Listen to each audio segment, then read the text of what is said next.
Good morning, good morning, good morning po. Happy Monday, mga magulang, mga kapatid kay Kristo na patuloy niyang pinagpapala.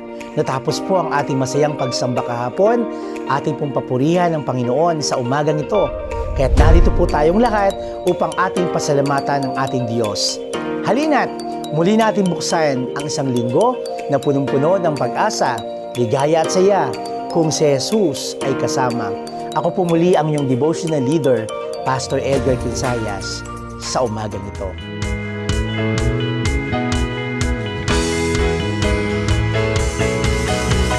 Umagang kay ganda si Jesus ang kasama. Umagang kay ganda si Jesus ang kasama. Umagang kay ganda si Jesus ang kasama. Kasama na si Jesus ang kasama.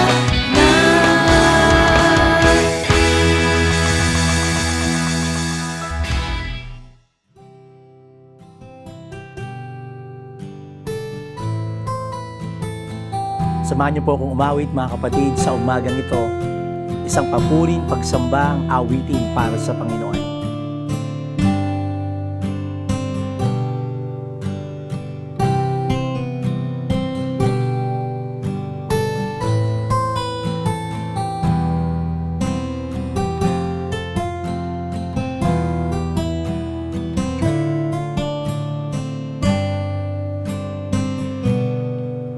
Ang puso ko'y dinudulog sa'yo,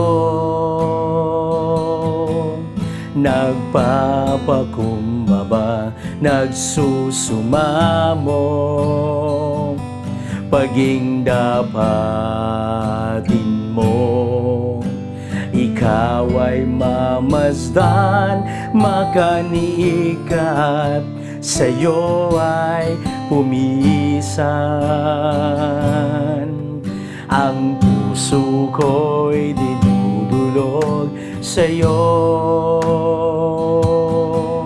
nagpapakumbaba, nagsusumamo, paging dapatin mo. Ikaw ay mamasdan, makaniikat, sa'yo ay pumisan. Loobin mo ang buhay ko'y maging banal mong tahanan. Luklukan ang iyong wagas na pagsinta. Daluyan ng walang hanggang mga papurit pagsamba. Maghari ka, O Diyos, ngayon at kailanman. Purihin ka, aming Diyos, sa bawat araw na ginagawa mo sa aming mga buhay. Ang puso ko'y dinudulog sa'yo, tanging sa'yo, nagpapakumbaba, nagsusumamo, paging dapatin mo. Ikaw ay mamasdan, makaniikat, sa'yo ay pumisan. Loobin mo ang buhay ko'y maging banal mong tahanan. Luklukan ang iyong wagas na pagsinta. Daluyan ng walang hanggang mga papurit pagsamba. Maghari ka, O Diyos, ngayon at kailanman. Purihin ka, aming Diyos, sa umagang ito. Amen. Amen. Ang ating paksa sa umagang ito ay pananampalataya at pagdiligtas. Praise God po sa awitin na ating narinig. Sa umagang ito, ang ating pong pag-aaralan ay magmumula po sa Roma, Kabanatang 10, Talatang 9 ng Magandang Balita, Biblia. Kung ipapahayag ng iyong bibig na si Jesus ay Panginoon at buong puso kang sasampalataya na siya'y muling binuhay ng Diyos, maliligtas ka. Naalala ko po nung panahon na ako po at ang aking pamilya ay nasa Batangas, nung kami po ay naka-assign, ito po ay panahon ng pandemya. Kakaiba po ang Sabado de Gloria nung kasagsagan ng COVID-19 kumpara ng Sabado de Gloria ng ating kapanahunan. Noong panahon ng pandemya ay walang mga tao ang mga pasyalan, walang naliligo sa mga beach, at mga walang lakad ang iba at nakagisnan ng marami ang ganitong panahon. Totoo po na ang mundo ay nasa panahon din ng pagdadalamhati noong panahon yon. Habang binabalikan ko ang kamatayan at pagliligtas ng ating Panginoong Hesus, hindi ko maiiwasan alalahanin ang dalang kamatayan at pagulugsa na dala po ng COVID-19 pandemic sa buong mundo nung panahong yon. Saan maraming buhay ang namatay, marami po mga tao o mga kakilala po natin na mga frontliner, mga doktor, mga nurses, mga medical practitioner o mga personnel at iba pa. Kasabay po ng larawan ng depresyon ay napipinto nung panahong yon ng suliranin ng pangdaigdigang ekonomiya na ang mundo ay nabalot ng madilim na kasaysayan at kalungkutan. Subalit binubulong ito ng aking puso, maging sa kadiliman, naroon ang ating Diyos. Sa hindi tiyak na oras na yon, naroon din ang Diyos na kasama natin at kaagapay natin. Ang kanyang pag-ibig, mga kapatid, ay nananatili. Habang binubulay natin ang misteryo ng kamatayan at pagkabuhay na muli ng ating Panginoon, dinadalangin po natin na ang Diyos ay pagkalooban tayo ng biyaya, pananampalataya, upang ating mapanghawakan ang kanyang tapat, dalisay na pag-ibig na siya magbibigay sa atin ng pag-asa mula sa kamatayan, bagamat tila'y namamayani ang walang tunay na kamandag at kapangyarihan ng kamatayan sa atin bilang mga anak ng Diyos. Kaya nga si Pablo sa pangunahing sumulat ng mga Hudyo sa Roma, Kabanatang 10, talatang 1, bagamat ang katotohanan ito ay lumapit sa mga tao, sa ating lahat.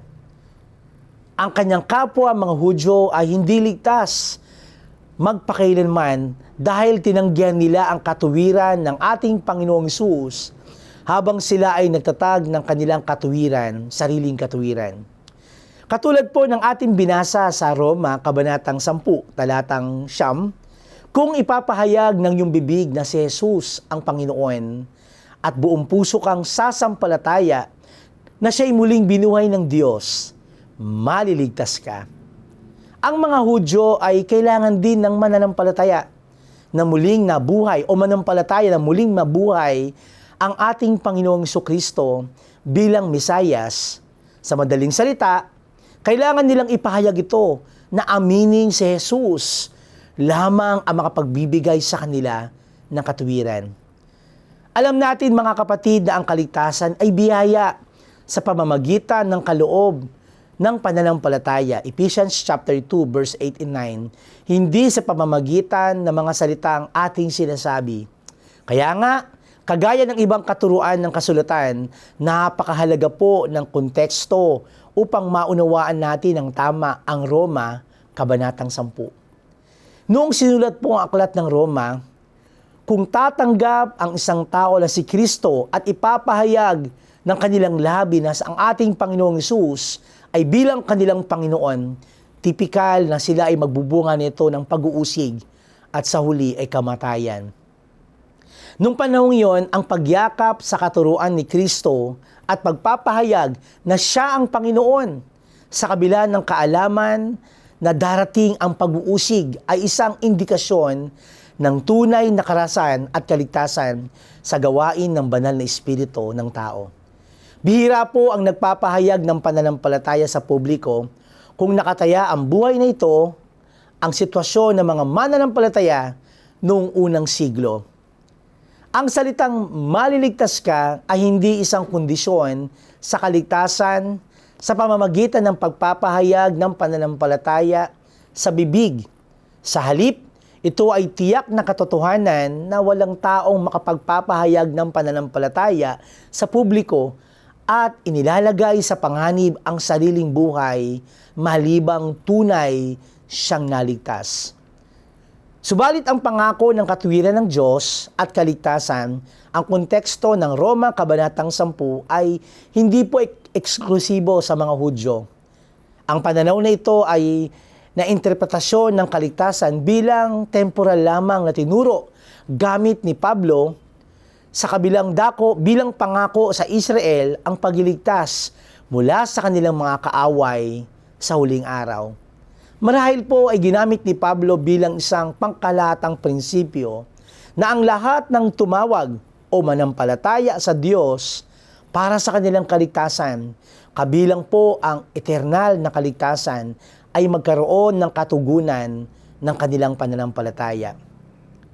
Dito po sa Roma Kabanatang 10, talatang 9 hanggang 10, ang pagpapahayag ng pananampalataya sa bibig ay isang kondisyon sa kaligtasan. Sa halip, pinututunayan nito kung nagtiwala sila kay Kristo na isang naging tao na ipinahayag na kanilang labi na ang ating Panginoong Hesus din ang kanilang Panginoon, naglalaman na darating ang tiyak ng pag-uusig.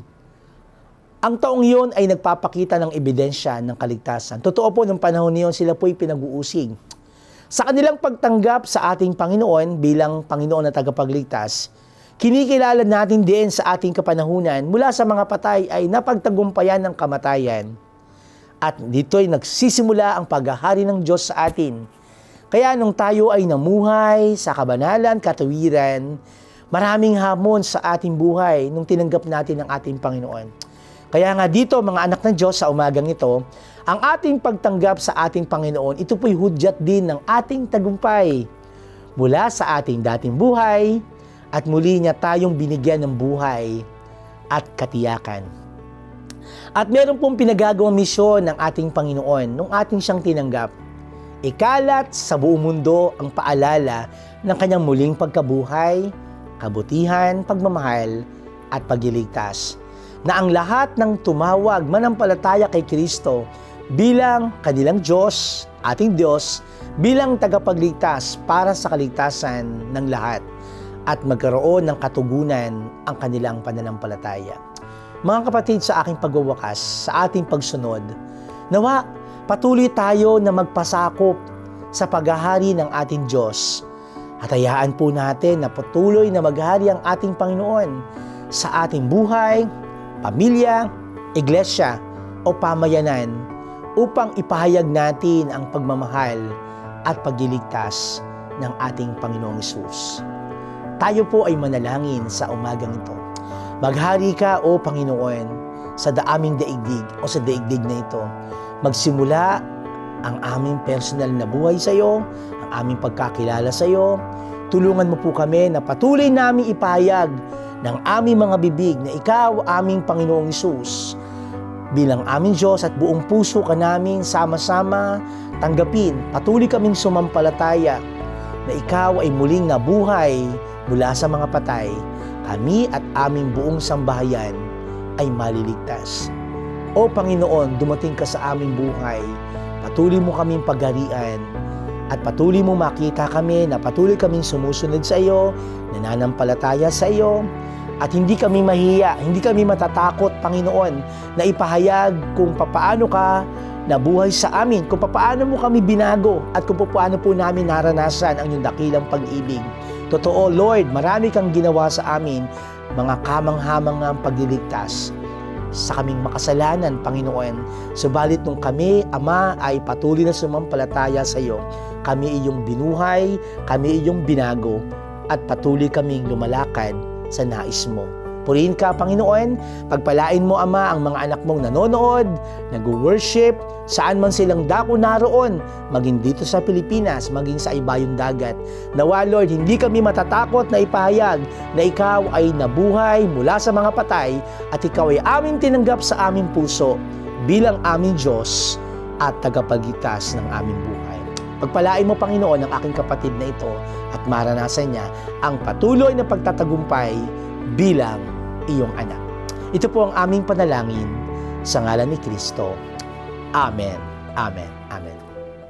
Muli mga kapatid, maraming salamat po sa umagang ito, sa inyong pagsama, sa ating pag-aaral, si Jesus ay kasama, Daily Morning Devotion. And shout out po sa lahat ng mga may anniversary ng kasal at mga kaarawan, pagpalain po kayo ng Diyos at patuloy po kayong gamitin para sa kanyang kapurihan. See you again next Monday and every day. If kayo po ay na-bless, feel free po to share this or tag with your friend. And don't forget po to subscribe to the Nax UMC PH and please hit the notification bell to get notified when we post new videos. At kung kayo po ay pinagpala, maaari din po kayo mag-share, mag-pledge sa ating bank account at GCash account na makikita nyo po sa ibaba ng inyong screen. Muli po, ito po ang inyong kaibigan, kamanggagawa, Pastor Edgar Quinsayas, na lagi nagsasabing, hindi po tayo iiwan, pababayaan ng ating minamahal na Diyos ngayon at magpakailanman. Amen. God bless po. Mag-ingat po kayo. God bless.